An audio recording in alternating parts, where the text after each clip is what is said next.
So what did he say about the construction of our psyche?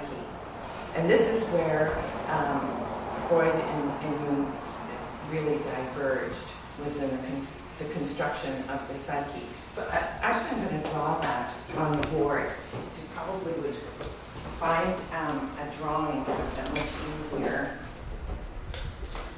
So Jung said that there are levels of consciousness. Now that's not new. Psychoanalysts say the same thing, unconscious and conscious. And by the way, Freud said at the end of his life, if he had his life to live over, he would have spent it studying the esoteric. Well, that's kind of interesting. We're going to call this line consciousness. This is going to be the line that divides consciousness. Consciousness is how you think of yourself. So when you're conscious, like being awake. So my consciousness is on the surface, and this is unconsciousness. So this is what goes on beneath the surface. That's what we don't know. And where you get glimpses of your unconscious mind, of course, is in your dreams. That's one place you can see what's going on in it's like a window to your unconscious mind. And other ways you can do it is, when we blurb something out, you just say something you think, where did that come from? So, we've all kind of done that.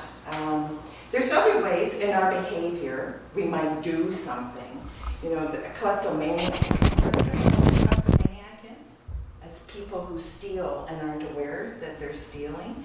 So that's a kind of unconscious activity just coming out from the unconscious mind. So those are the two levels of consciousness. Now, here on the surface, we have, I'm going to make this kind of look like an eye, because this is I. This is called ego. So it's the way you think of yourself as I, right?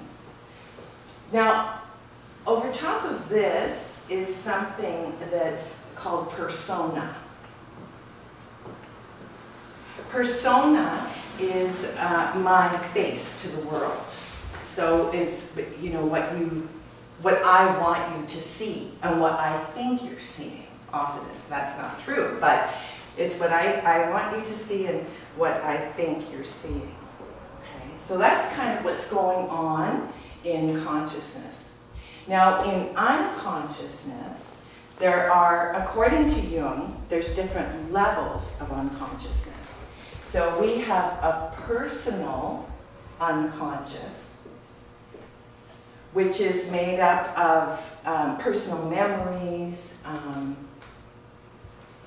things that I maybe don't want to think about. So I can tuck them in there.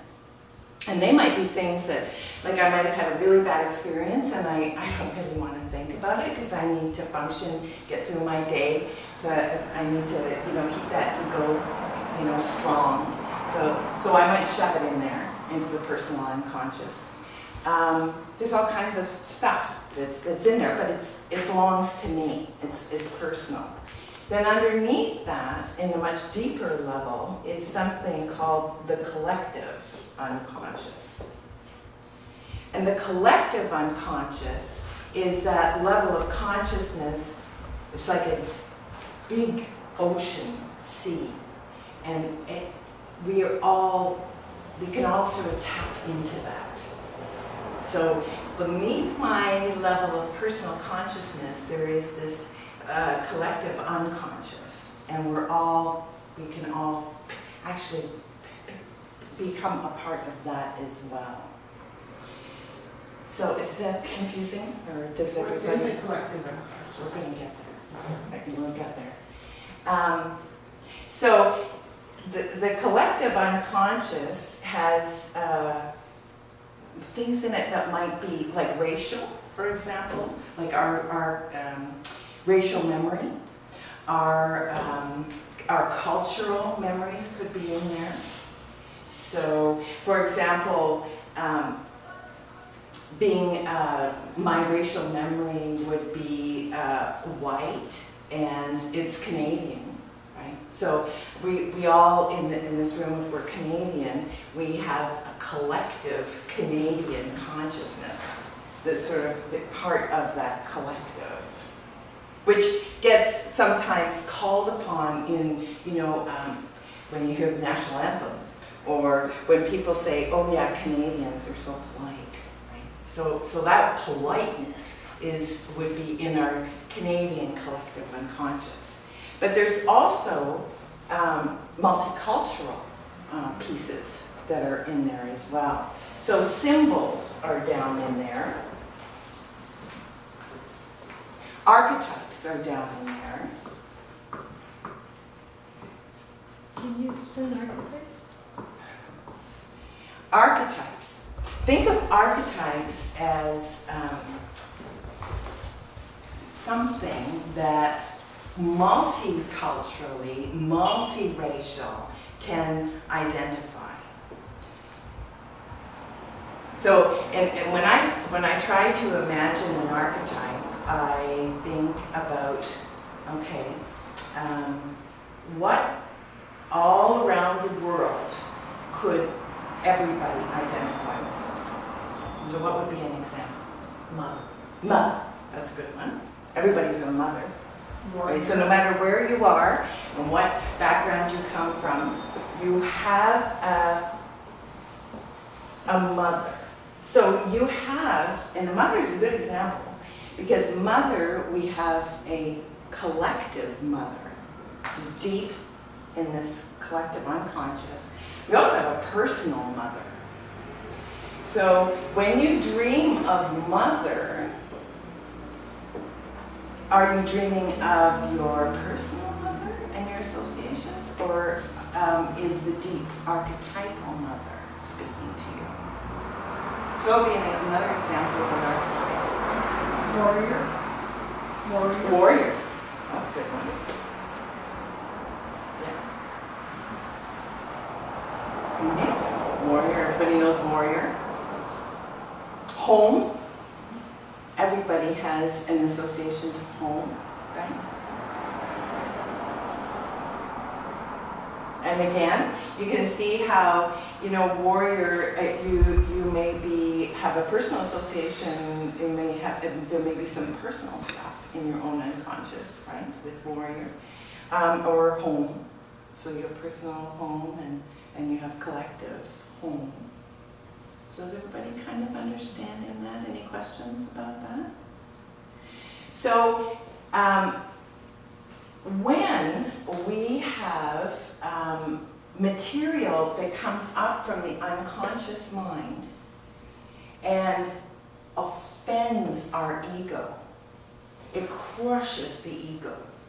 So in other words, if I had, for example, if I had a dream that I was doing something really awful, really evil, and I woke up from that and I thought, oh my God, what am I doing in that dream?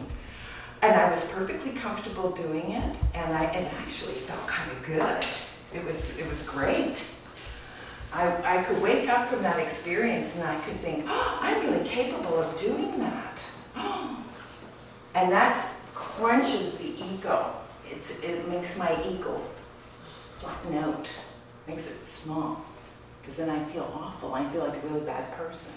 I feel like I'm not the good person I thought I was. I'm actually kind of evil and horrible. So that crushes the ego. It may actually even affect the persona. But ultimately, that process, what Jung said, is that process of doing that actually makes my ego much stronger. Ultimately, my ego will be much, much stronger by allowing myself to embrace and know that I'm perfectly capable of that evil. But I choose not to act on it. But I am capable of it. But my ego will be stronger for that reason. So a weak ego is a very big ego that's actually like filigree, very fine, and you drop it and it smashes into a million pieces. very strong ego is, you know, like one of those really hard balls, right? You bounce it off and bounces right back again. Because I can hear that I can understand and accept that I'm evil, but I choose not to act on it. And when it will also make me much quicker to recognize evil too. I'll see it in a heartbeat because I felt it and saw it in myself. Right?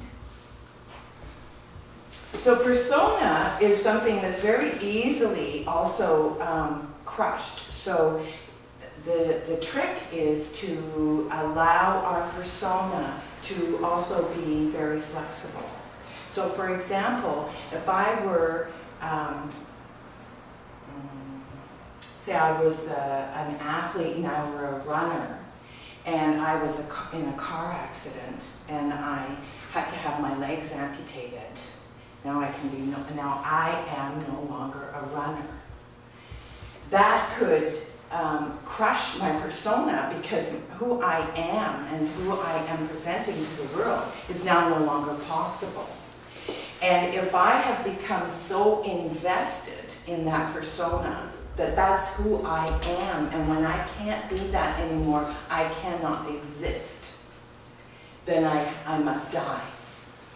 So that persona, Jung would say, always needs to be very fluid and very, you know, we have to be able to kind of roll with those changes because we age, for one thing.